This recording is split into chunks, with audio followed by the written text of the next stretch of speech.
দেশের বাজারে আবারও বেড়েছে স্বর্ণের দাম।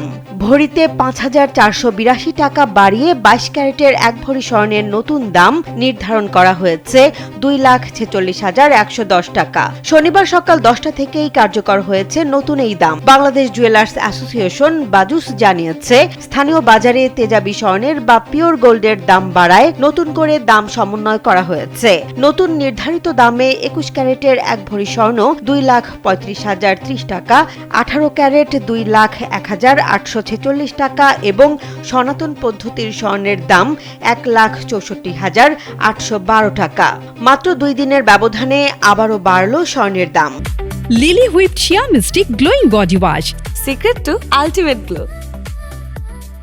এর আগে ২০ আগস্ট ২২ ক্যারেটের ১ ভরি স্বর্ণের দাম ৩,৮৪৯ টাকা বাড়িয়ে নির্ধারণ করা হয়েছিল ২,৪০,৬২৮ টাকা।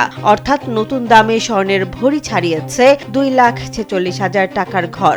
এ নিয়ে চলতি বছর এখন পর্যন্ত ১০৬ বার স্বর্ণের দাম সমন্বয় করেছে বাজুস। এর মধ্যে ৫৪ দফা দাম বাড়ানো হয়েছে, কমানো হয়েছে ৫১ দফা এবং ১ দফা হয়েছে ভ্যাট সমন্বয়। অন্যদিকে রূপার দামও ভরিতে ১৭৫ টাকা বাড়িয়ে ২২ ক্যারেটের ১ ভরি নির্ধারণ করা হয়েছে ৫,৪৮২ টাকা। বাজুস বলছে, পরবর্তী সিদ্ধান্ত না হওয়া পর্যন্ত দেশের সব জুয়েলারি প্রতিষ্ঠানে এই দাম কার্যকর থাকবে। তবে অলংকারের ডিজাইন অনুযায়ী মজুরি প্রযোজ্য হবে। ফলে স্বর্ণের দাম বাড়ায় নতুন করে চাপ পড়তে পারে ক্রেতাদের ওপর।